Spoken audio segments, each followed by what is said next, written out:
मीराबाई का विदाई हुई।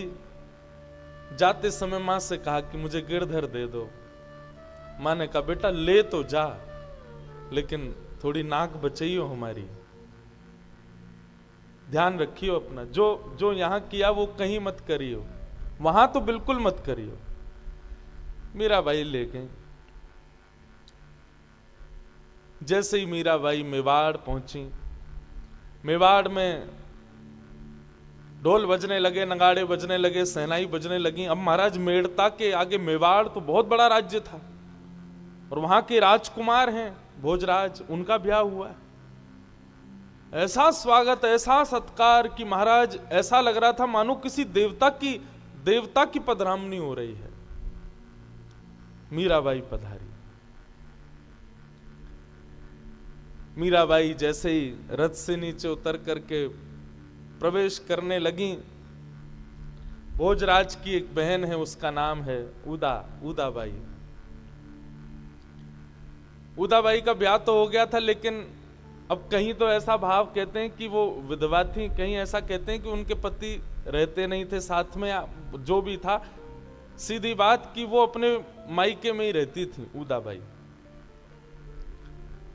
तो उदाबाई द्वार पर अपनी भाभी के स्वागत में खड़ी हैं। आकर के थाल से पहले तो स्वागत के आरती आदि की, आदि सब करके जो भी रीति रिवाज होते हैं सब किए।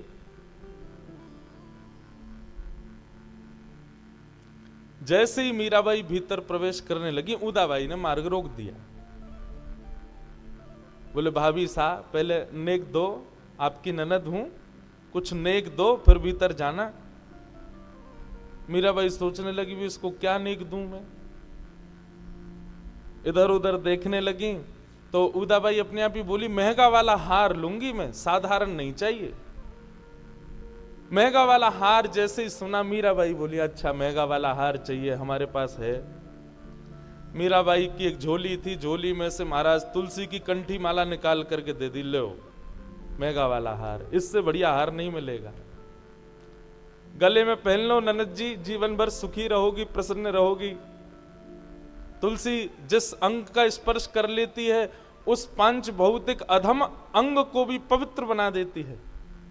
मीराबाई ने तो निकाले और निकाल करके गले में सीधे पहनाने लगी। बोले ननद जी इसको पहन लीजिए, इससे तन पवित्र हो जाता है, भोजन करते हैं तो वह भी शुद्ध हो जाता है, स्नान करते हैं तो इसका स्पर्श करके जल जब पूरे अंग पर जाता है तो ऐसा मानो तुलसी का स्नान, सारे पाप नष्ट हो जाते हैं और विष्णु लोकम सगच्छति, भगवत प्राप्ति हो जाती है। इससे बढ़िया आहार क्या होगा। लो उदाबाई तो वहीं खींच गई। बोले कैसी भाभी आई है हमारी, आते ही भगवत प्राप्ति के लिए गले में फंदा बांध रही है, इससे भगवत प्राप्ति हो जाएगी। खींच गई, चिल्लाने लगी, फेंक दिया मीराबाई के ऊपर ही। बोले मुझे क्या समझती हो तुम, ये लकड़ी का हार पहना रही हो मेरे गले में। अरे मेड़ता से आई हो, मेवाड़ की बन गई हो बहू, अब मेवाड़ों जैसी रहा करो। तुम्हारे यहां पहनते होंगे, हमारे यहां नहीं पहनते सब। राजा भोजराज जी ने मीराबाई से कहा कोई बात नहीं, ऐसा ही स्वभाव है इसका, छोड़ो जाने दो। मीराबाई भीतर पधारी। बंधुओं भक्त के ना मैंने एक चीज अनुभव की है कि जब हम भक्ति के पथ के अनुगामी बनते हैं ना, तो कई बार हम क्या करते हैं, किसी व्यक्ति की वजह से अपने भक्ति के भाव को छोड़ देते हैं। अच्छा आपके यहां ऐसा नहीं चलता तो हम नहीं करेंगे, ऐसा नहीं, आपका भक्ति का भाव है, आप क्यों छोड़ोगे उसको। मीराबाई के आडंबर नहीं है कहीं भी कि इनको प्रिय नहीं लगता, उनको नहीं भाता तो मैं ऐसा नहीं करूं, ऐसा कुछ नहीं था उनके हृदय में। जो लोग मीराबाई को यह समझते हैं कि उन्होंने सारे बंधन तोड़ दिए, सारे नियम तोड़ दिए, गलत बोलते हैं वो लोग। नहीं,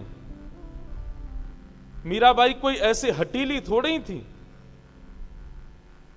मीराबाई की स्थिति अलग है, मीराबाई का स्वभाव और उनकी मनस्थिति अलग हो चुकी है। हम लोग गलत हैं कि हम उनको अपने संग रखे बैठे हैं, संसार में जबरदस्ती घुसा रहे हैं। मीराबाई गलत नहीं थी। कई लोग, आज के लोग मीराबाई का उदाहरण देके कहते हैं, स्वतंत्रता की बात करते हैं, वो कितनी स्वतंत्र थी, हम भी तो हो सकते हैं। अरे मीराबाई का स्वभाव, व्यवहार, बुद्धि, मनस्थिति सब हम लोगों जैसी नहीं है। हम लोगों जैसा व्यक्ति हमारे बीच रह के उल्टा करे तो वो गलत है, लेकिन मीराबाई हमसे परे हैं, हमसे ऊपर हैं, हम उनके योग्य नहीं हैं। इसलिए हमको लगता है कि उन्होंने सारे बंधन तोड़े, नियम तोड़े, आदि आदि जो भी भाव नहीं। बाई जी के चरित्र को पढ़ के ये अनुभव हुआ कि उन्होंने कोई बंधन नहीं तोड़ा, कोई नियम नहीं तोड़ा, कोई कुल मर्यादा नहीं तोड़ी। ये समाज, संसार, कुल उनके योग्य था ही नहीं, इसलिए हमको लगा कि उन्होंने तोड़ा। उन्होंने कुछ नहीं तोड़ा, वो तो अपने भाव में रहती थी। मीराबाई गई, बढ़िया भोजराज का सुंदर भवन कक्ष में जैसे ही पहुंची तो सुंदर ठाकुर जी की एक पाटा लगा करके बढ़िया ठाकुर जी को उसके ऊपर विराजमान कर दिया। आते ही सीधे गिरधर लाल जी विराजमान हो गए। मीराबाई ने मन में विचार किया, बड़ी दूर की यात्रा करके आए हैं, थक गए होंगे, ठाकुर जी के लिए उष्ण जल लेकर के आई। आते ही सारे काम, वो नहीं बहुओं वाले कुछ नहीं, आते ही उष्ण जल लेकर के आई, गर्म जल लेकर के आई, ठाकुर जी को स्नान कराने लगी। ठाकुर जी को स्नान करा करके उनको पहुंचने लगी, अपनी सेवा में लग गई। आते उदाबाई फिर आई कमरे में, भाभी साहब तो आराम हो गया होगा, बहुत देर हो गई आए हुए, नीचे सब प्रतीक्षा कर रहे हैं, राजमाता बुला रही हैं, माता जी आपको बुला रही हैं। मीराबाई बोली, अभी ठाकुर जी बहुत दूर से चल के आए, अभी अभी स्नान हुआ है, अब स्नान करके अब ठाकुर जी को पोशाक धारण कराऊंगी, फिर भोग बनाऊंगी, बना करके फिर भोग लगाऊंगी, लगा करके फिर ठाकुर जी को पौड़ाऊंगी, तब आऊंगी। उदाबाई बोली, आप मेरी मां की आज्ञा की अवहेलना कर रही हो, मेवाड़ की राजमाता की आज्ञा की अवहेलना कर रही हो आप। और ये तुम्हारे संग जो मूर्ति आई है, इसकी ये कौन है, ये क्या है? अरे इसकी बाद में हो जाएगी सेवा। आप अभी अभी आई हैं, कम से कम अपनी सास की इतनी लाज तो रखो, बुला रही है तो चलो, आज्ञा मानो। मीराबाई बोली, अब ठाकुर जी की सेवा छोड़ करके तो मैं नहीं आ सकती ना, मैं इनको छोड़ करके गई ऐसे खड़े रहेंगे भूखे प्यासे, आप कहीं जाओ आपको कोई भोजन ना दे, भूख प्यास लगे, कैसे रहोगी? बोले मेरी बात अलग है। बोले आपकी बात अलग क्यों है? मेरे ठाकुर जी कोई साधारण तो नहीं है। चैतन्यता को सब जगह परिभाषित करती हैं मीराबाई। उदाबाई ने कहा, आपको चलना पड़ेगा। हमारे यहां रिवाज है कि ब्याह होकर के जब बहू आती है तो बहू को आते ही सब माताएं लेकर के हमारी कुल देवी पूजने के लिए जाती, आपको चलना पड़ेगा। मीराबाई बोली, देखो उदाबाई, आप बुरा तो नहीं मानना, पर गिरधर लाल की सेवा के आगे मैं किसी अन्य देवी देवता की पूजा में मेरी ज्यादा रुचि नहीं है, और बिना रुचि के कोई काम करना नहीं चाहिए। इसलिए मेरी प्रार्थना है कि आप सबसे कह दो कि वही सब चले जाएं, कर दें जो करना है, बाकी मेरे को आप इस भाव में मत बांधो। उदाबाई कहने लगी, मां की आज्ञा नहीं मान रही, राजमाता की आज्ञा नहीं मान रही, और अब तुम मतलब हमारे यहाँ के रीति रिवाज भी तुम्हारे पीतल के ठाकुर जी के आगे कुछ भी नहीं। अभी रुको, अभी जाती हूं, मां से तुम्हारी शिकायत करके आती हूं। उदाबाई गई, जाकर के कहने लगी, कैसी भाभी आई है हमारे घर में, क्या पसंद करके लाए हो आप इसको? क्या हो गया? बोले उसने स्पष्ट मना कर दिया, वो तो आने से इनकार कर रही है, वो तो कह रही है पहले मैं उनकी पूजा वूजा करूंगी, उनकी सेवा करूंगी, तब आऊंगी। मैंने कहा माँ की बात नहीं मान रही, सास की बात नहीं मान रही, अरे कम से कम कुलदेवी पूजने चलो। उसकी बातों से तो ऐसा लगता है वो अपने आप को ही कुलदेवी मानती है सबकी, वो तो आने से मना कर रही है। राजमाता भी खींच गई, ऐसे कैसे? 2-3 सखियां और भेजी, उदाबाई फिर गई साथ में। जाकर के फिर उनको कहने लगे कि अब आप नई नई आई हैं, अभी से आकर के इस प्रकार सबके हृदय में मन मुटाव करना उचित नहीं है। भाभी साहब चलो। मीराबाई बड़ी परेशान हो गई, बोले ये तो सेवा करने ही नहीं दे रहे, मेरे लाल जी भूखे बैठे हैं, प्यासे बैठे हैं, ये कुछ करने ही नहीं दे रहे हैं। मीराबाई उठ के खड़ी हो गई, बोले कि ये कौन सी देवी पूजा के लिए जा रहे हैं? बोले कि कुल देवी का पूजन करना है। बोले कुल देवी की पूजा से क्या होता है? बोले सौभाग्य अमर अजर होता है, पति की आयु लंबी होती है। मीराबाई बोली, उदाबाई आपने की थी कुल देवी की पूजा? उदाबाई बोली मैंने तो 5 बार की थी। तो फिर कहां चले गए हमारे आपके पतिदेव? अब तो वो और खींच गई इस बात पर, चिल्लाने लगी, चीखने लगी। पहले ही आते ही मीराबाई के प्रवेश करते ही मेवाड़ में हल्ला शुरू हो गया। लेकिन मीराबाई तो अपने ठाकुर जी की सेवा में मगन रहती। बंधुओं, ऐसी परिस्थिति में मीराबाई मेवाड़ में कैसे रुक गईं, कैसे रह गईं? इसमें 2 भाव प्रधान हैं। पहली बात तो मीराबाई को देहाभिमान तो है नहीं, उनको देह का अभिमान नहीं है, उनसे कोई कुछ भी कहे उनको इस बात की कोई चिंता नहीं है। देहाभिमान की शून्यता पहला कारण मीराबाई के टिकने का। और दूसरा कारण भोजराज की सहमति। भोजराज ने पहले ही वचन दिया था कि मैं केवल आपसे ब्याह करके इसलिए ले जा रहा हूं ताकि आपके घर वालों का मुख बंद हो जाए, बाकी हम और आप सदा एक मित्र की भांति रहेंगे, हमारा आपका पति और पत्नी का व्यवहार नहीं चलेगा। ये वचन पहले ही भोजराज दे चुके थे मीराबाई को।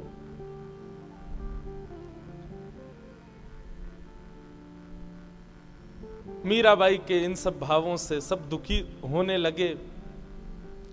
भोजराज कभी मीराबाई पर आकर के कोई आक्रोश नहीं करते थे। एक दिन आकर के बैठे और बैठ करके मीराबाई से वार्तालाप करने लगे।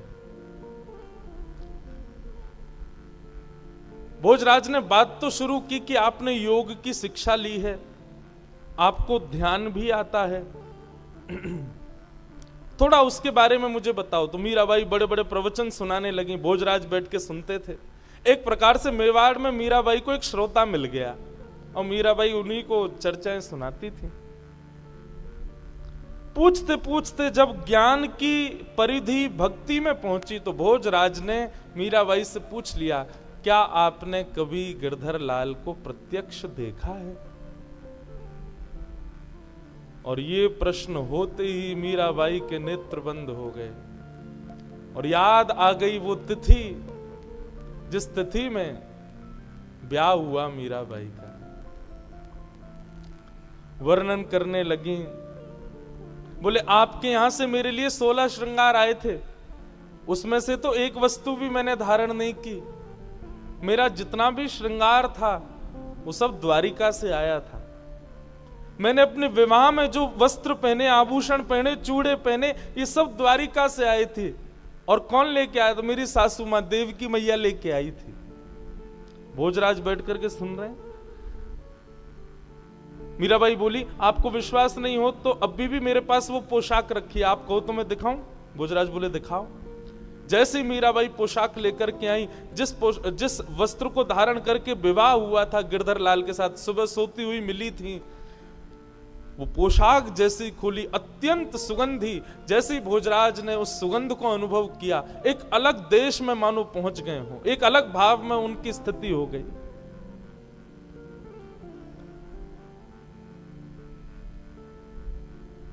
उसमें जड़ी के कार्य, सोने की पट्टियां आदि, वो सब देख करके भोजराज बोले, मुझे नहीं लगता कि इस विश्व में कोई ऐसी पोशाक बना सकता है। बोले वही तो, मुझे स्वयं अपने हाथों से द्वारिकाधीश ने गले में हार पहनाया। भोजराज बोले मैं देख सकता हूं? बोले हाँ। हार जैसे ही दिखाया तो उस हार में द्वारिकाधीश का एक सुंदर सा चित्र बना हुआ था। ये सब देख करके भोजराज ना चाहते हुए भी, और ना चाहते हुए नहीं, वो चाहते थे, बस उनका विश्वास और दृढ़ होता जा रहा था। ज्यों ज्यों मीराबाई अपनी भक्ति की पराकाष्ठा बताए, भोजराज उतना ही भक्त बनता जाए मीराबाई का।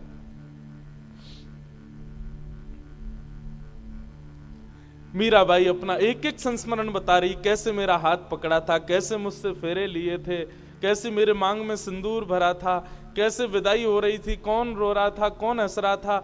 और वर्णन करते करते भोजराज ने पूछा, द्वारिकाधीश कैसे दिख रहे थे, जरा वो बताओ ना। मीराबाई ने जैसे ही रूप का वर्णन किया, रूप का वर्णन करते करते करते करते मीराबाई के नेत्रों से अश्रु प्रवाह होने लगा, भगवत स्मृति होने लगी, विरह होने लगा, याद आने लगी गोपाल जी की। और बोलते बोलते, मेरे कन्हैया, मेरो गिरधर, मेरा गिरधर, मेरा गिरधर करते करते मीराबाई वहीं बेहोश हो गई, मूर्छित हो गई। भोजराज जी के सामने हुई ये घटना पहली बार थी, घबरा गए। मीराबाई के साथ कुछ दासियां मेड़ता से आई थीं। भोजराज दौड़े सीधे बाहर, जाकर के उन दासियों को बुलाया। दासियां आई, आकर के मीराबाई को किसी ने उठाया नहीं, जिस अवस्था में जैसी पड़ी पड़ी हैं, बस चारों तरफ बैठ करके मृदंग करताल लेकर के उन्होंने कीर्तन करना शुरू कर दिया। भोजराज देख करके अपने आप पर विश्वास नहीं कर पा रहे थे, ये हो क्या रहा है। और थोड़ी देर का कीर्तन कीर्तन सुनते सुनते मीराबाई सचेत हो गई और चेतना में आकर के बैठ गए। ये सब दृश्य देख करके भोजराज मीराबाई के चरणों में सर रख करके बैठे। मीराबाई असहज हो गई, भाई साहब उठ के खड़ी होगी, क्या कर रहे हैं आप। बोले, मैं आपको मित्र नहीं मान सकता, मैं आपको किसी और रूप में नहीं देख सकता। आप कृपा करने के लिए हमारे जीवन में आई हैं, आप कृपा करने के लिए मेवाड़ की भूमि पर आई हैं। मैं बस आपसे एक ही प्रार्थना करता हूं, एक बार अपना वरद हस्त मेरे सिर पर रख दीजिए।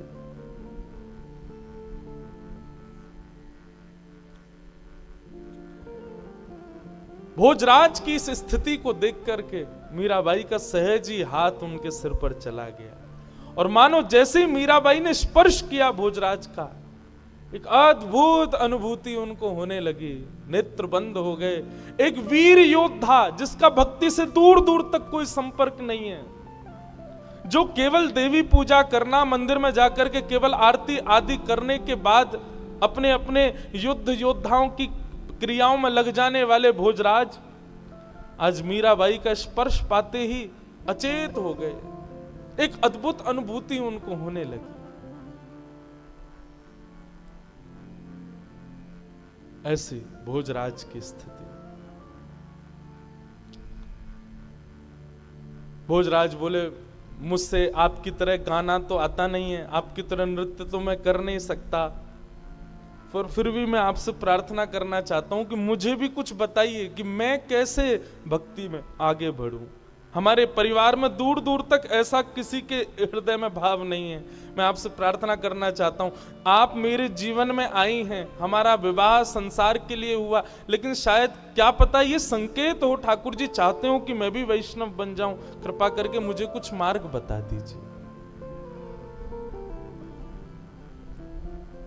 मीराबाई बोली, आपको आवश्यकता नहीं नाचने गाने की, बस जो भी करो ठाकुर जी के लिए करो, ठाकुर जी की प्रसन्नता के लिए करो, वो रीझें इस भाव से करो, यही सेवा है। इससे अतिरिक्त आपको और भी कुछ करने की आवश्यकता नहीं है भगवान, आप तो बस इसी भाव के साथ में होने लगो। अच्छा, जो ठाकुर जी को प्रिय लगे वो करो।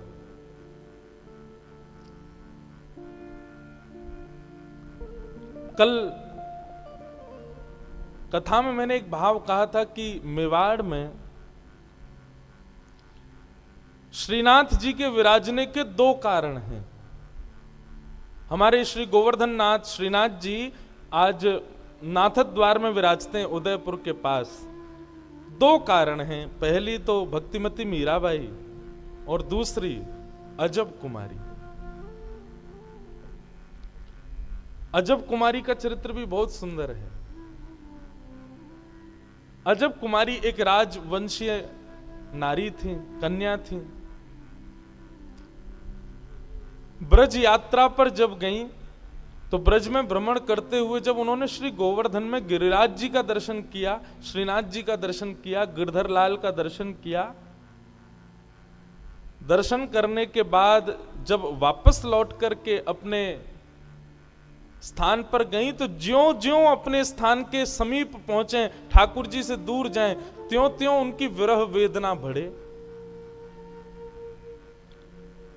और उनकी विरह वेदना एक ज्वर के रूप में चढ़ती थी। वैद्य आते, बड़े बड़े हकीम आते, लेकिन कोई भी अपनी औषधि से उनके ज्वर को ठीक ना कर पाता। एक दिन उन्होंने अपने परिवार के लोगों से कहा, ये ज्वर औषधियों से ठीक नहीं होगा, ये ज्वर इन सब वैद्यों के, हकीम के क्रियाओं से ठीक नहीं होगा। बोले कैसे ठीक होगा? बोले जब तक मेरे गिरधर लाल मेरे सामने नहीं आएंगे, जब तक मुझे वो दिखेंगे नहीं, तब तक ये ज्वर ठीक नहीं होगा।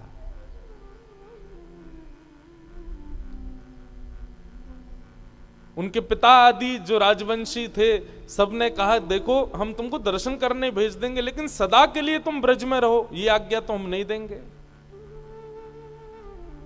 कुछ दिन के दर्शन के लिए तुम चली जाओ। और अजब कुमारी गोवर्धन पधारी और गोवर्धन आकर के वहां ठाकुर जी का दर्शन करती, 8 याम दर्शन करती, 8 बार दर्शन करती ठाकुर जी की, सुबह मंगला से रात्रि शयन तक। और जब दर्शन करने लगी तो ठीक होने लगी। एक दिन उन्होंने सब मंदिर के अधिकारियों से जाके कहा, मुझे मंदिर में कोई सेवा दे दो। आप सब सेवा करते हैं, कोई रसोई घर की, कोई कहीं की, कोई मुझे भी कोई सेवा दो। तो मंदिर के अधिकारी जी ने कहा, देखो भाई सेवा में तो केवल पुरुष आते हैं, तुम देखती हो आरती भी पुरुष ही करते हैं, श्रृंगार भी पुरुष ही करते हैं, रसोई भी पुरुष ही बनाते हैं, सब पुरुष ही करते हैं। अब तुमको हम क्या सेवा दें? तुम अपने मन से, तुम्हारे भाव में कोई सेवा हो तो ठाकुर जी के दर्शनार्थी जहां खड़े होते हैं वहीं बैठ के तुम कोई सेवा कर दिया करो, गाने की, नाचने की, बजाने की, कोई भी जो तुमको भाए। तो अजब कुमारी जो थी वो ठाकुर जी के सामने खड़ी रहती, बोली क्या सेवा करूं, क्या सेवा करूं। तब उसके मन में क्या आया कि मैं एक राजकन्या हूं और राजाओं में चौसर बहुत बढ़िया खेला जाता है। उसको चौसर खेलना आता था, चौपड़। और वो क्या करती, ठाकुर जी के आगे दर्शनार्थियों में बैठ करके चौपड़ लगा देती और चौसर सजा करके एक बार तो स्वयं चलती और फिर ठाकुर जी की बारी भी स्वयं चलती। ये मेरी बारी है, ये ठाकुर जी की बारी है। वो इतनी योग्य थी खेलने में कि वो जीतती ही थी, उसकी जीत निश्चित होती थी। लेकिन जैसे ही उसकी जीत होने वाली होती थी, वो ऐसी चाल चलती कि स्वयं हार जाती, ठाकुर जी को जिता देती। और जैसे ही ठाकुर जी को जिताती, ठाकुर जी को जैसे सामने देखती, सामने बैठे गिरधर लाल की दतुइयां दिखने लग जाती, प्रसन्न हो जाते ठाकुर जी, इतने खुश हो जाते। और वो ये दृश्य देख के कि लाल जी के दांत दिख रहे हैं, दंतावली दिख रही है, खूब रोती। और रोज का उसका यही नियम कि अलग अलग ढंग से ठाकुर जी के संग चौसर खेलती, और चौसर खेलते खेलते जैसी जीतने वाली होती, जब जीतने वाली होती थी तब बीच में ठाकुर जी को जब देखती तो श्रीनाथ जी के पसीने आ जाते थे। बोले अब मैं हार जाऊंगा, अब मेरी हार एवे वाली है, ये तो जीत रही है। और जैसे ही हारने वाले होते थे ठाकुर जी, सो नीची नजर करके ऐसी चाल चलती कि स्वयं हार जाती, उनको जिता देती। ठाकुर जी प्रसन्न हो जाते। ये दृश्य कुछ और भी वैष्णवों ने देखा कि अजब कुमारी जब ठाकुर जी के सामने चौसर खेलती है, ठाकुर जी की दंतावली का दर्शन होता है। 1, 2, 3, 4, 5 दिन हो गए। अब अजब कुमारी के घर के लोग कहने लगे वापस चलो, वापस चलो। अजब कुमारी बोली एक खेल और खेल ले तो। आज पुनः खेल खेला, इतना टक्कर का खेल हुआ कि महाराज कौन जीते कौन जीते। जैसे ही अजब कुमारी ने चाल चली तो अजब कुमारी की अगली चाल पर जीत घोषित होनी थी, और जीत होते होते होते होते जैसे ही उसने चाल चली ठाकुर जी को जिताने की, ठाकुर जी को जैसे जिताया, आज ठाकुर जी फूले नहीं समाये, क्योंकि आज तो जीतने के कोई भाव ही नहीं था। आज तो ठाकुर जी को पक्का था मैं हार जाऊंगा, लेकिन आज फिर अजब कुमारी ने जैसे जिताया तो आज ठाकुर जी हंसे नहीं, अजब कुमारी के सामने प्रकट ही हो गए। और प्रकट हो गए, अजब कुमारी को हृदय से लगा लिया, हृदय से लगा करके ठाकुर जी लिपट गए अजब कुमारी से, और लिपट करके बोले मैं तुमसे बहुत प्रसन्न हूं, मुझे बहुत अच्छा लगता है तुम आकर के मेरे साथ खेलती हो, बताओ तुम्हें क्या चाहिए। अजब कुमारी ने कहा जो मांगूंगी सो दोगे, वो तुम मांगने में देरी करोगी, मैं देने में देरी नहीं करूंगा। बस यही भाव जान करके अपने हाथ में ठाकुर जी का हाथ लिया और कहा वचन दीजिए कि आप मेवाड़ में विराजेंगे, ताकि मैं रोज आपका दर्शन कर सकूं, मैं आपसे दूर नहीं रह पाऊंगी। अपने अत्यंत प्रिय ब्रज को, जिसको ठाकुर जी एक पल भी बिसारते नहीं है, जिसको एक क्षण के लिए भी ठाकुर जी छोड़ते नहीं है। हमारे ब्रज में कहते हैं ठाकुर जी जब मथुरा चले गए तो उद्धव से कहते हैं ऊधो मोहि ब्रज बिसरत नाही, मैं ब्रज को भूल नहीं पा रहा। इतना प्रेम ठाकुर जी ब्रज से करते हैं। अभी 3-4 दिन पहले हमारे द्वारिका के पुजारी जी अहमदाबाद में मिले तो उनका भाव भी था, मैंने भी एक भाव कहा कि मैंने ऐसी कथाएं सुनी हैं कि प्राचीन काल में जब साधन नहीं थे ना, तो कभी कभी द्वारिकाधीश का श्रृंगार बहुत सुंदर हो जाता था। तो जब श्रृंगार बहुत सुंदर होता था ना, तो पुजारी आपस में शर्त लगाते आज ठाकुर जी बहुत सुंदर लग रहे हैं, जरूर कोई ब्रज से आ रहा होगा, इसीलिए इतने सुंदर खड़े हैं ये। आज इतना सुंदर भोग सामग्री बनी, इतने सुंदर श्रृंगार किए, जरूर देखना शाम तक कोई ब्रज से आ रहा होगा, इसीलिए सुंदर लग रहे हैं। और ये बात आज भी अनुभव करते हैं। ब्रज का कोई ब्रजवासी पहुंचता है तो ठाकुर जी अलग ही दिखते हैं उस दिन। जिस ब्रज से इतना स्नेह ठाकुर जी करते हैं, जिस ब्रज में रहना ही ठाकुर जी को, आप सब जानते होंगे हमारे गोवर्धन की शिला को गिरिराज जी से बाहर ले जाना मना है, हमारे गिरिराज जी को कहीं भी बाहर पधराना मना है। क्यों? ब्रज छोड़ करके ठाकुर जी कभी नहीं जाते। लेकिन अजब कुमारी को दिए वचन को पूर्ण करने के लिए मुगलों को ठाकुर जी ने बहाना बनाया, और उसी दिन से लग गए ठाकुर जी निकलने में, और आज भी मेवाड़ की भूमि पर श्रीनाथ जी विराज रहे हैं अजब कुमारी के। कारण दो ही हैं। तीर्थ को तीर्थ भगवान की उपस्थिति नहीं बनाती, तीर्थ को तीर्थ भक्त का भजन बनाता है। या वो तीर्थ डाकोर जी हो, या फिर वो तीर्थ हमारा नाथद्वार मेवाड़ हो। एक वैष्णव के प्रेम ने ही उनको तीर्थ बना दिया। आज जहां लाखों करोड़ों लोग जाकर के अपने पुण्य के भागी बनते हैं, प्रेम के भागी बनते हैं, भक्ति के भागी बनते हैं, ठाकुर जी की उपस्थिति से तीर्थ नहीं है, वैष्णव की वैष्णवता से तीर्थ बनता है।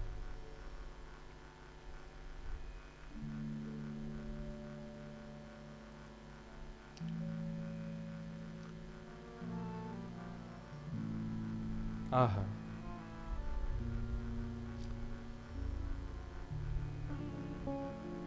बाई साहब सत्संग करती हैं भोजराज के साथ, और कभी कभी उनको सुंदर सुंदर भाव सुनाती हैं।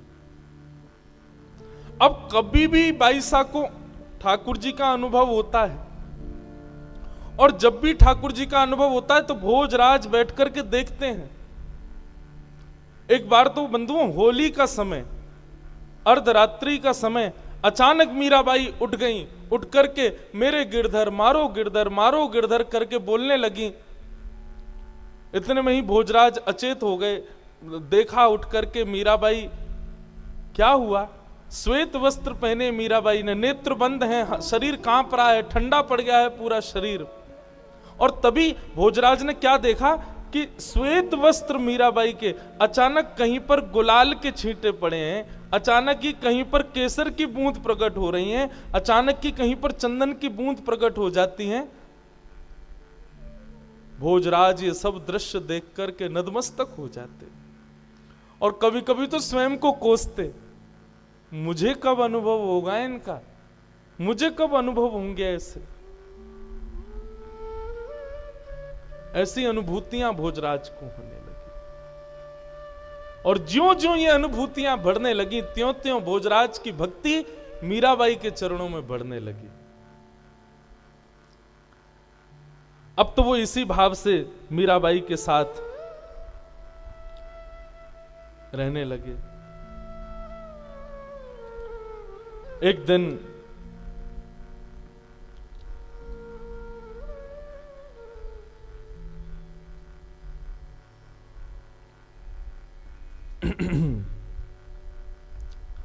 मीराबाई मेवाड़ में गणगौर पूजने का समय आया और एक रात्रि पहले ही सब घर के लोगों ने, उदाबाई ने, आदि आदि कुछ लोगों ने आकर के पहले ही संकेत कर दिया कि मीराबाई आप कल आपसे प्रार्थना है कि आप कृपा करके समय पर गणगौर पूजा करने के लिए सब रानियों के साथ में चलना। देखिए अच्छा नहीं लगता है, आप नई नई आई हैं, बात बात पर आपकी आलोचना हो, आपके बारे में कुछ गलत कहें, ये सब शोभायमान नहीं होता है। इसलिए आपसे प्रार्थना है कि कल पंडित जी ने इतने बजे का मुहूर्त निकाला है। मीराबाई बोली मुहूर्त कब का है? बोले सूर्य उदय का मुहूर्त है। अब मीराबाई बोली देखो मैं करना नहीं चाहती लेकिन जबरदस्ती कुछ ना कुछ, अब देखिए सूर्य उदय पर ही लाल जी उठते हैं, अब मैं सूर्य उदय पर कैसे आऊं, लाल जी को उठाऊं क्यों, आपके साथ में पूजा करने जाऊं। सखियों ने कहा देखो लाल जी की बाद में सेवा हो जाएगी, लाल जी बाद में उठ जाएंगे, आप देख लो ना एक दिन गणगौर की पूजा करने चलो। मीराबाई रात भर सोचने लगी क्या करूं क्या करूं क्या करूं। ब्रह्म मुहूर्त का समय हुआ, मीराबाई उठ गई, नहा धो करके ठाकुर जी के लिए जल उष्ण किया, चूल्हे पर गर्म करके जल, जैसे ही बोले आज ठाकुर जी की जल्दी सेवा कर देती हूं। जैसे ही उष्ण जल लेकर के ठाकुर जी को उठाने के लिए पद गाना प्रारंभ कर ही रही थी कि पद प्रारंभ करते ही मीराबाई के मन में आया रात भर तो ये ऊधम मचाते हैं, रात भर तो ये हमारे संग में बातें करते हैं, रात में इतनी देरी से सोए हैं, थक गए होंगे, हार गए होंगे, और मैं भी कितनी कितनी कितनी दूषित भाव वाली हूं। मैं ये भी विचार नहीं कर रही हूं कि इनको भी नींद आ रही होगी, रात में देरी से सोए हो, मैं इनको उठा दूंगी। और गाते गाते मीराबाई रुक गई, रुक करके बोली नहीं अभी थोड़ी देर पहले ही तो सोए, अभी कैसे उठा दूं। फिर मन में आता है बोली कि नहीं उठाऊंगी, नहीं सेवा करूंगी तो फिर सूर्योदय होगा, मुझे गणगौर के लिए जाना पड़ेगा, वहां जाएंगी, फिर पूजा होगी, फिर नाच गाने होंगे, आदि आदि सब चलेगा, आधा दिन तो उसमें ही निकल जाएगा। फिर सेवा कब करूंगी, आके सेवा करूं तब तक भूखे प्यासे बैठे रहेंगे बेचारे। अब मीराबाई संकट में पड़ गई, क्या करूं, जाऊं नहीं जाऊं, सेवा करूं नहीं करूं। जप करने लगी, बैठे बैठे जप करते करते करते इतने में सूर्योदय का समय हो गया, और सूर्योदय का समय होते ही मीराबाई ने पद गाया, ठाकुर जी को उठाने का पद आया, ठाकुर जी को उठाया,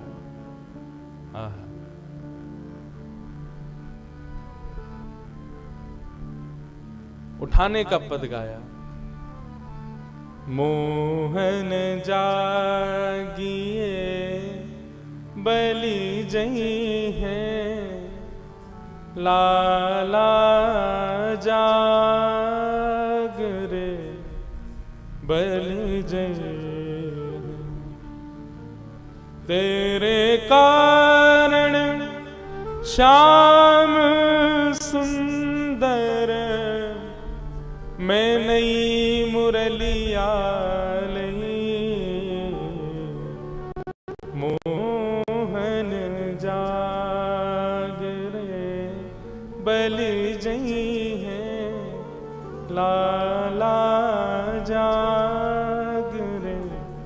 बैली जई।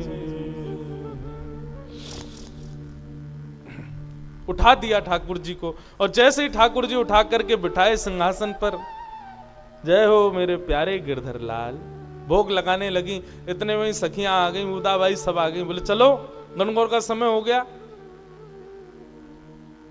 मीराबाई बोली देखो आप लोग कर लो जाके पूजा, जो भी आपको करना है वो सब आप कर लीजिए, अब मेरी सेवा का समय है, मैं सेवा से निवृत्त हो जाऊंगी तब आऊंगी। सब बोलने लगे, बोले आपकी भी अलग ही हट है, अरे आज तुम्हारे ये गोपाल जी थोड़ी देर बैठे नहीं रह सकते। मीराबाई सबको यही समझाती है, बोले ये कोई साधारण सामान्य इनको धातु क्यों बोलते हो आप लोग, ये उनके उठने का समय, स्नान का समय, भोग का समय, मैं वही तो करूंगी।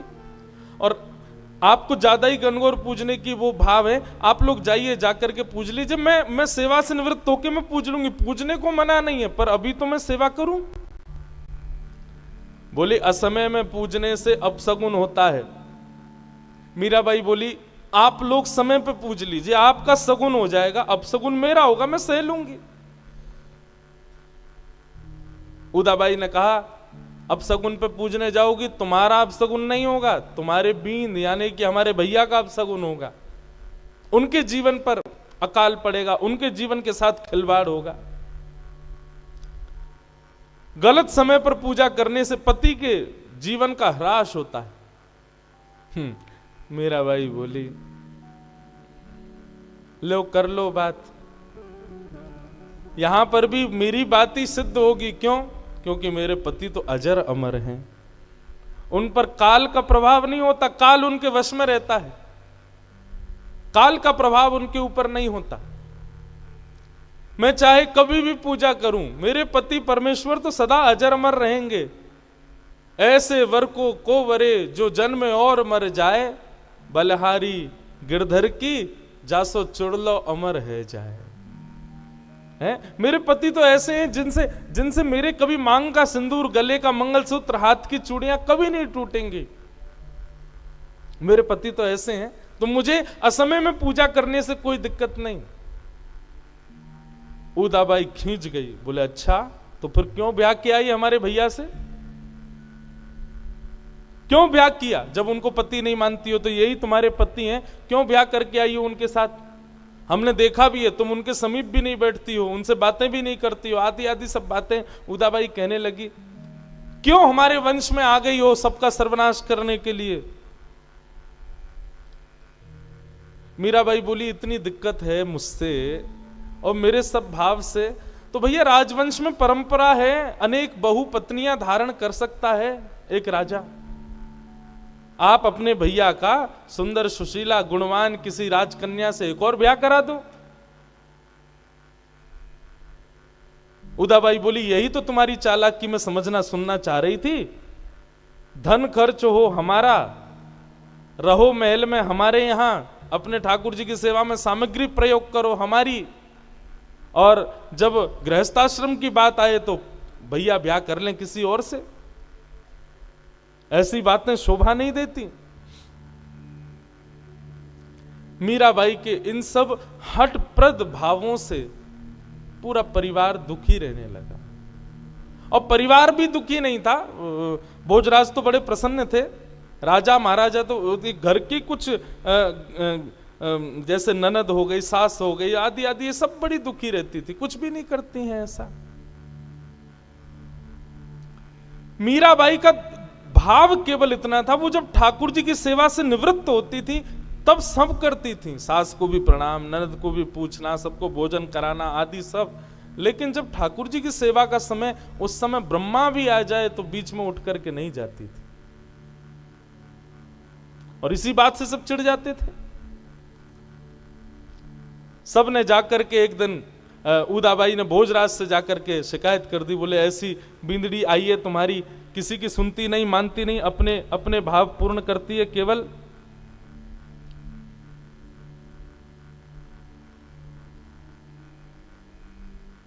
भोजराज ने अपनी बहन को ही समझाया, बोले बहन हम लोग राजा आदमी हैं, हम लोगों को लड़ाई करना, झगड़ा करना, धन अर्जित करना, रत्न बनाना, इन्हीं से ही फुर्सत नहीं है। भक्त लोगों की भाषा हमको समझ में नहीं आएगी।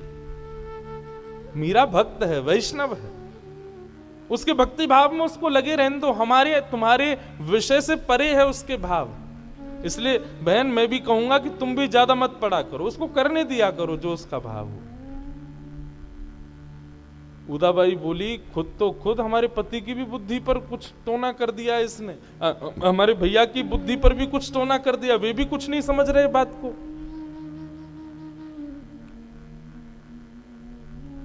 इस प्रकार बंधुओं चलता रहा, लेकिन एक बहुत सुंदर समय आया, और वो सुंदर समय ये था कि जब से मीराबाई मेवाड़ विराजने लगी, अपने ससुराल आ गईं, तो वृंदावन से, अयोध्या से, जगह जगह से संत जन पहले जब पुष्कर जाते थे तो पहले मेड़ता जाते थे, और मेड़ता में राव दूधा जी के यहां पर रह करके थोड़ा कुछ दिन व्यतीत करते, और उसमें भी लोभ होता था मीराबाई के दर्शन का। मीराबाई का दर्शन करते और दर्शन करने के बाद फिर पुष्कर जाते थे। लेकिन अब मेड़ता में संतों की जमात आनी बंद हो गई। क्यों? मीराबाई तो है नहीं। लेकिन कुछ संतों को बड़ी व्याकुलता हुई मीराबाई के दर्शन की, तो वे सब मेवाड़ पहुंच गए। अब मेवाड़ में एक संत, 2 संत, 10 संत आवे तब तक तो ठीक था, लेकिन अब तो जमात की जमात 100-100 संत मेवाड़ आने लगे। मेवाड़ के लोग तो भयभीत रहते थे कि कब आक्रमण हो जाए, क्योंकि एकमात्र ऐसा राज्य था भारत का जहां पर कोई भी पराजय नहीं कर पाया किसी को। तो राजाओं को लगता था संतों के रूप में कहीं ये रूप बदल करके मुगल तो नहीं आते हैं।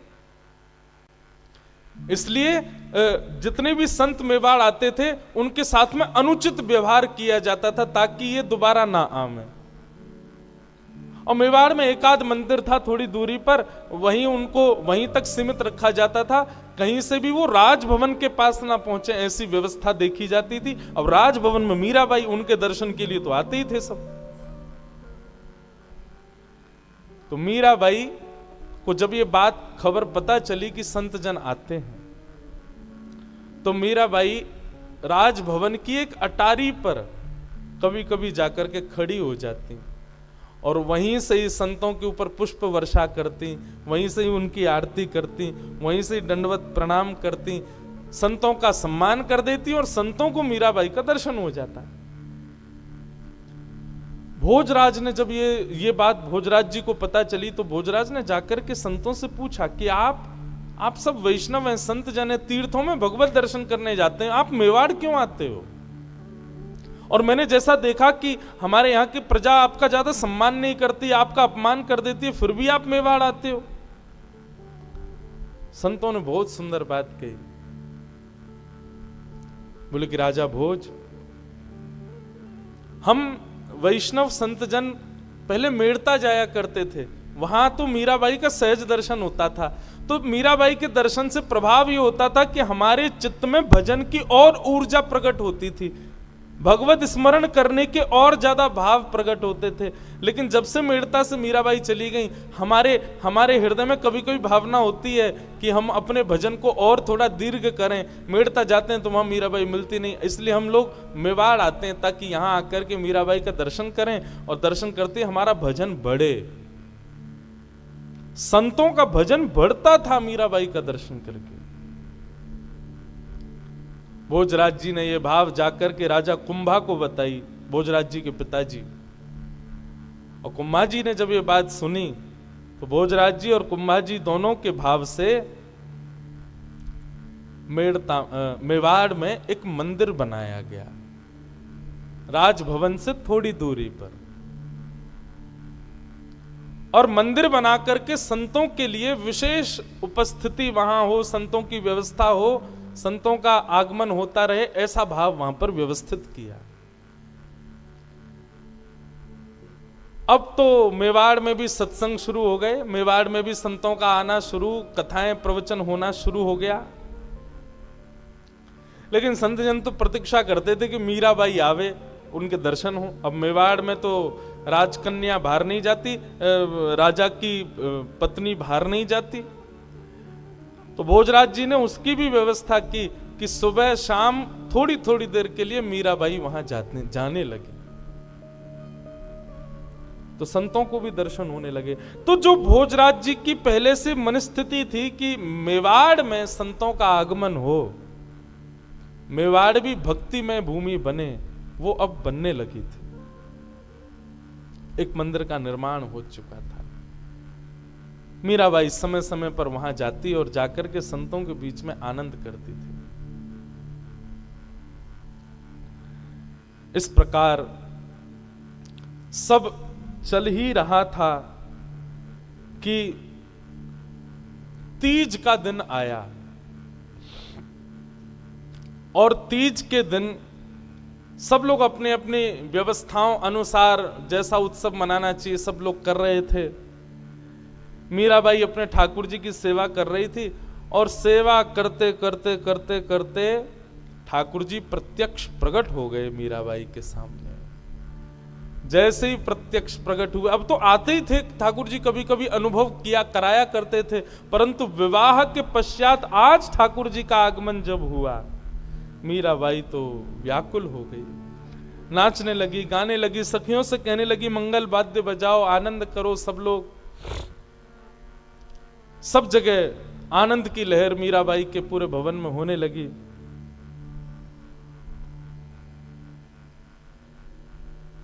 और मीराबाई गा रही हैं बहुत सुंदर एक पद। आज मेवाड़ में पहली बार ठाकुर जी प्रकट हुए हैं, मेड़ता में तो हो चुके थे। मीराबाई गा रहे हैं, राठौड़ जी रे महला रंग छायो, आज तो राठौड़ जी रे महला रंग छायो, राठौड़ जी रे महला रंग छायो, आज तो राठौड़ जी रे महला रंग छायो।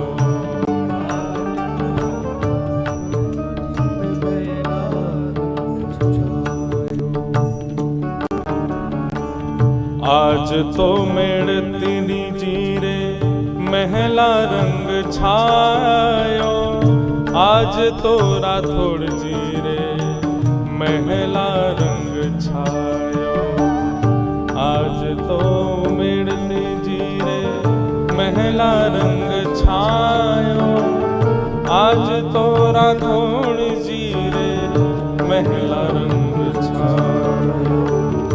कोटिक भानु हुए प्रकाश जने, कोटिक भानु हुए प्रकाश जने, आज गिरधर आयो, राठौड़ जी रे महला रे रंग छायो, आज तो राठौड़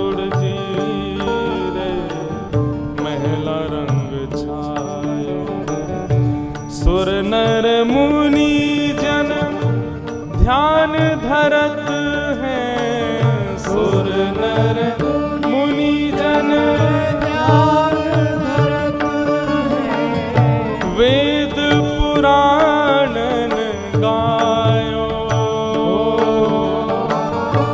वेद पुराणन गायो। हे प्रभु गिरधर नागर, मीरा के प्रभु गिरधर नागर, घर बैठा पिय पायो, घर बैठा पिय पायो, आज तो राठौड़ जी रे महला रंग छायो, राठौड़ जी रे महला रंग छायो। हाँ, घर बैठे तो राठौड़ जी ने महला रंग, आज तो राठौड़ जी ने महला। मीराबाई बड़ी प्रसन्न है। आज मेवाड़ में ठाकुर जी पधारे हैं, राठौड़ जी के घर ठाकुर जी पधारे हैं। घर बैठे पिया पायो। मीराबाई नाच रही हैं, गा रही हैं, बार बार हृदय से लगा रही हैं। बात पहुंची भोजराज के कानों में, दौड़ करके आए तो देखा एक आज अद्भुती छटा है पूरे महल की। बार बार भोजराज जी के हृदय में एक ही वेदना रहती है कि मुझे अनुभव कब होगा। मीराबाई की स्थिति देख करके भोजराज जी बार बार प्रणतिपात करते हैं, बार बार चरणों में प्रणाम करते हैं। बंधुओं, एक दिन भोजराज जी आगरा के पास कहीं युद्ध के लिए गए और वहां युद्ध में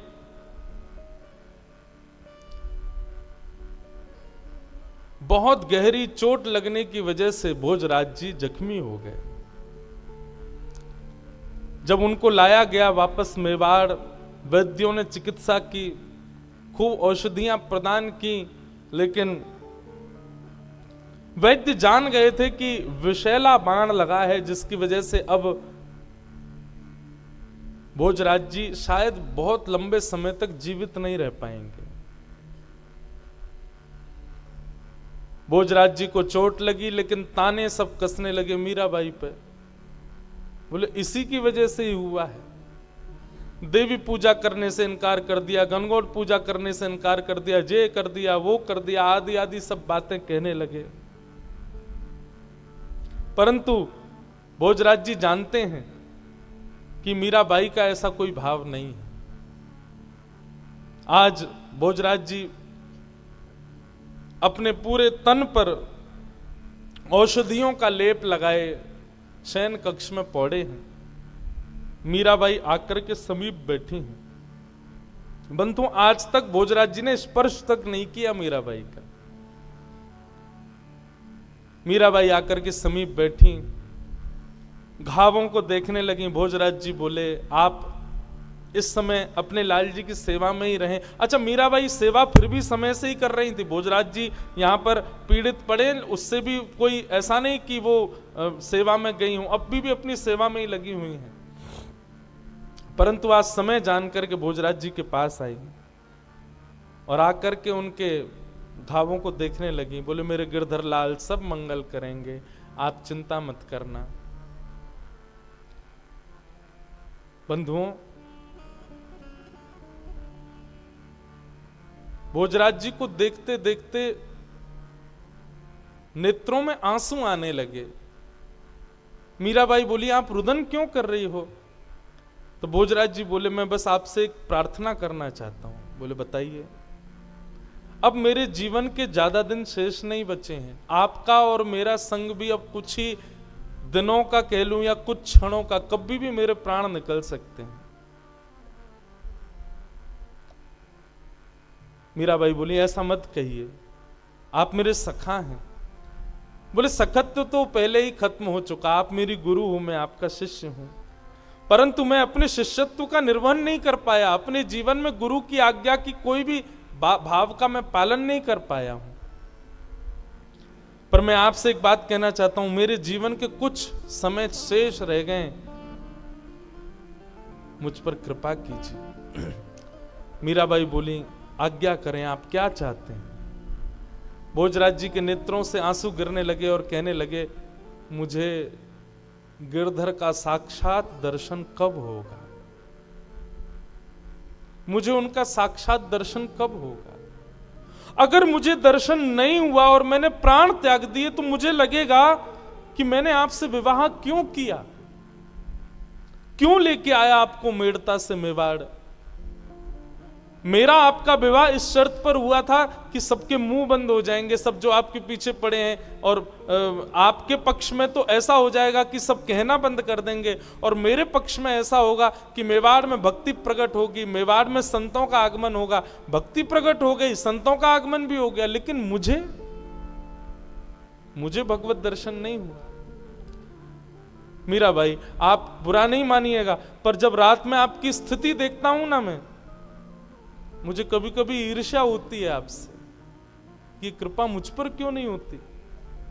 होली के दिन जब आपके श्वेत वस्त्रों को मैंने रंग में अपने आप प्रकट होते हुए देखा, मुझे लगा मेरे ऊपर यह कृपा कब होगी, मैं तो इसके सदा अयोग्य हूं। बंधुओं, इस प्रसंग को जब मैं पढ़ रहा था तो मेरे मन में भाव आया कि एक योद्धा बोल रहा है ये बातें, और योद्धा भी कैसी स्थिति में, जख्मी स्थिति में है। उसके अपने जख्म का कोई पीड़ा नहीं है, उसको कहीं से हार के आया हूं ऐसा भाव नहीं है, उसको तब भी यही चिंता है कि मुझे भगवत दर्शन नहीं हुआ। यही है भक्त के संग का प्रभाव, उसकी एक ही चिंता है कि मुझे ठाकुर जी क्यों नहीं मिले। और मीराबाई के सामने हाथ जोड़ करके भोजराज रोने लगे। मैं आपसे प्रार्थना करता हूं, अपने लाल जी को बोलो ना, मुझे एक बार मृत्यु से पहले मुझे दर्शन करा। और बंधुओं, भोजराज मीराबाई को देख रहे थे। मीराबाई शांत भाव में, कोई प्रसन्नता नहीं है चेहरे पर, भोजराज को अपलक नेत्रों से देख रही हैं, और देखते ही देखते मीराबाई के मुखमंडल पर एक अद्भुत प्रसन्नता हुई। और अद्भुत प्रसन्नता प्रकट होते ही मीराबाई के रूप मानो अनंत चंद्रमा मुख पर प्रकट हो गया हो, और प्रकट होते ही क्या देखा कि मीराबाई नहीं है, त्रिभंग ललित श्याम सुंदर सामने खड़े हुए। मीराबाई के स्थान पर स्वयं ठाकुर जी बैठे हुए। भोजराज के सिर पर हाथ फेरते हुए कहा, राजा भोज, क्यों परेशान होता है? तू मीरा के साथ थोड़ी रहता है, तू मीरा के पास थोड़ी बैठता है, तू मीरा को प्रणाम थोड़ी करता है, तू मीरा को थोड़ी देखता है, तू मीरा के रूप में मेरा ही दर्शन करता है। मैं मेवाड़ आया ही मीरा के रूप में तुझ पर कृपा करने के लिए था। और ये दर्शन करके भोजराज का हाथ कंपित होने लगा। क्या समझ में आया बंधुओं? 4 प्रकार की मुक्ति होती हैं, उसमें एक सायुज्य मुक्ति, सामिप्य मुक्ति, साक्त्य मुक्ति, और एक एकाकार रूप मुक्ति। एक मुक्ति का रूप होता है जिसमें भक्त और भगवान विलग्न एक ही हो जाते हैं। मीराबाई उस स्थिति में आ चुकी थी, और आज राजा भोज ने उस रूप का दर्शन कर लिया।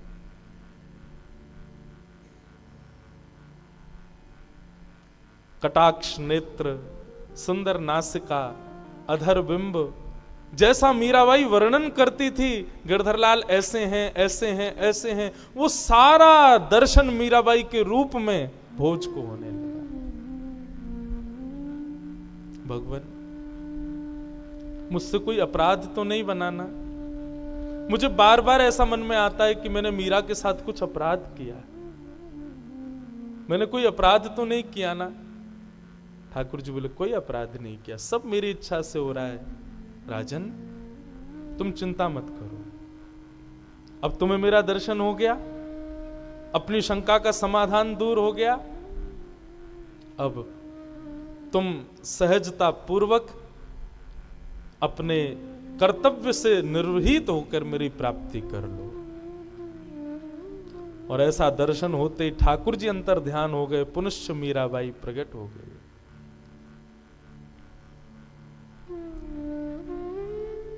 मीराबाई को नहीं पता था क्या हुआ। बोले, आप रो क्यों रहे हैं? आप ऐसे प्रसन्न मुद्रा में क्यों हैं? क्या हुआ? कुछ हुआ क्या? भोज बोले, नहीं नहीं, कुछ नहीं हुआ देवी। रोंगटे खड़े हो रहे हैं, पीड़ा दूर हो गई है, अब तो दर्शन हो गया भगवत, अब तो प्रतीक्षा चल रही है।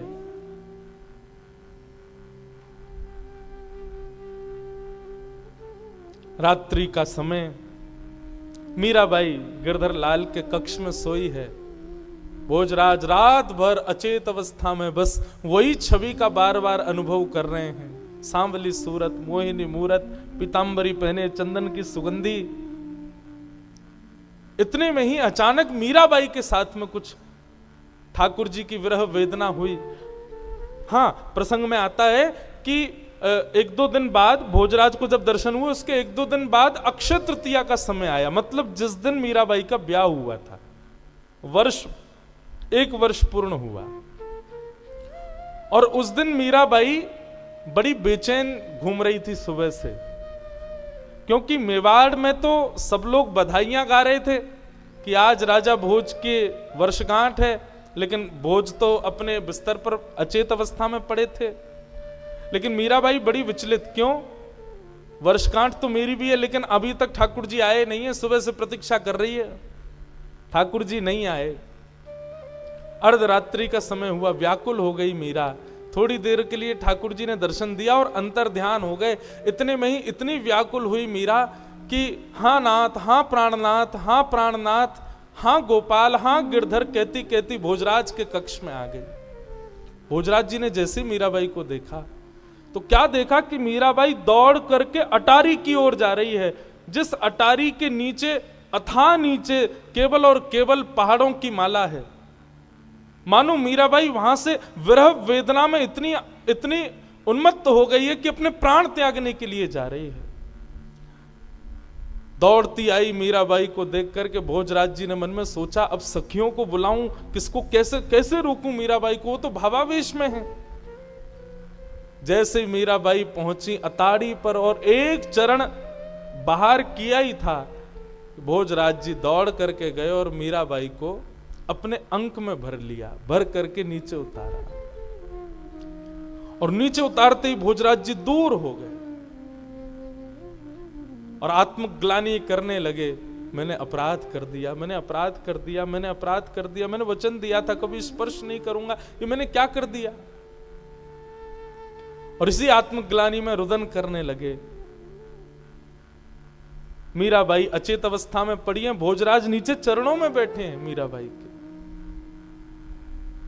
प्रातः काल का समय हुआ, जैसे ही मीराबाई उठी तो देखा चरणों में सर झुकाए भोजराज लेटे हैं।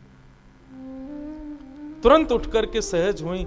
भोजराज जी बोले, मुझे क्षमा कर दो, मैंने बहुत बड़ा अपराध किया। कल ऐसे ऐसे लीला हुई, आप दौड़ करके बाहर की ओर जा रही थी, मैंने सोचा किसी को बुलाऊंगा, तब तक आपके प्राण निकल जाते, इसलिए मैंने आपका स्पर्श किया, आपको पकड़ करके यहां लिटाया, स्पर्श हुआ, मैंने अपनी प्रतिज्ञा तोड़ी, मुझे क्षमा कर दीजिए।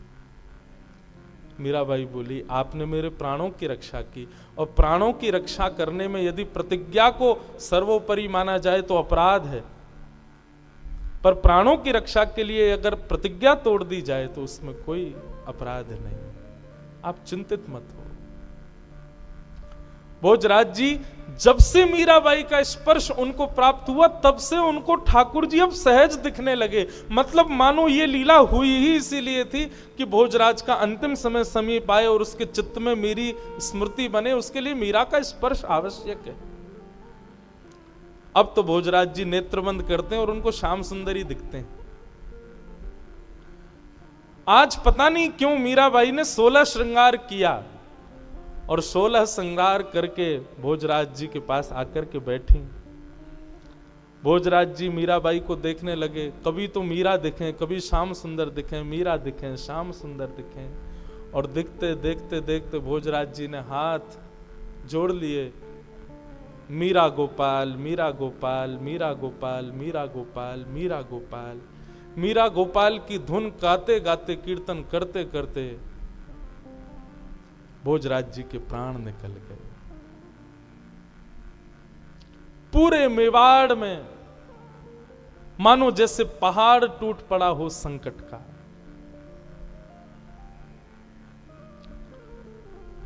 मीराबाई भी आज रुदन कर रहे हैं, नेत्रों में आंसू हैं।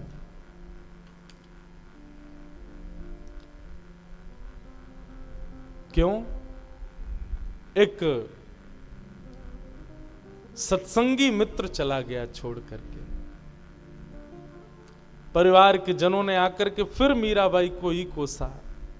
16 श्रृंगार करके बैठी है, पति के प्राण निकल गए, यहां तू सज धज करके बैठी है। चंदन की लकड़ियों पर चिता लगाई और राजा भोज को अंतिम क्रिया उनकी की गई। मीराबाई एक दिन तक तो शोक मनाती रहीं, परंतु अगले दिन स्नान करके मानो जैसे सूतक से निवृत्त होकर के लग गई ठाकुर जी की सेवा में पुनश्च। विचार करो बंधुओं, भक्ति की स्थिति, भक्ति की पराकाष्ठा किस स्तर की है मीराबाई की। हमारे साथ में एक अनुचित क्रिया हो तो हम अपने भाव और अपने नियम और अपनी जो रोज की हमारी दिनचर्या है उसमें कटौती करने लगते हैं, और संभव भी नहीं कि हम उस समय कर पाए निर्वहन उस भाव का। पर मीराबाई ऐसे ही नहीं गिरधर गोपाल मिल गए उनको।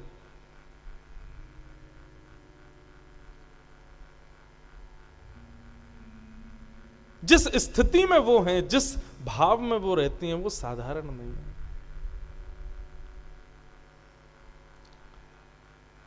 दूसरे दिन से ही मीराबाई तो अपने सहज सेवा में लग गई ठाकुर जी की में, और अब महाराज कुंभा भी चल बसे थे, तो मेवाड़ की राज्य गद्दी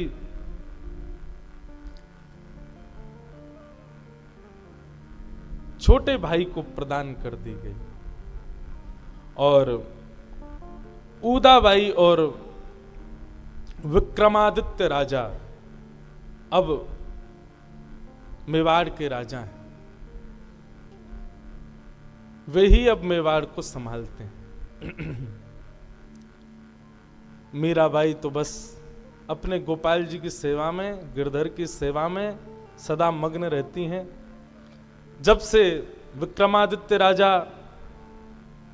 राजा बने मेवाड़ के, मीराबाई के जाकर के उन्होंने कई सारी प्रतिबंध लगा दिए कि अब आपका मंदिर जाना बंद, वहां नाचना गाना बंद। हमारे पहले भाई को ले गई, हमारे पिताजी भी चले गए, हमारे पूरे कुल खानदान को आपने सर्वनाश कर दिया।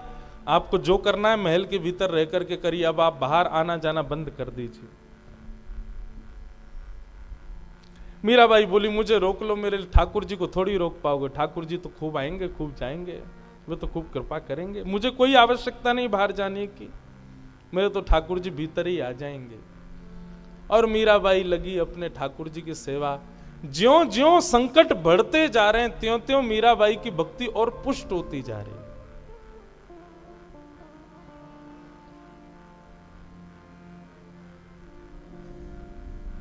मीराबाई का एक प्रसिद्ध पद सब गाते हैं,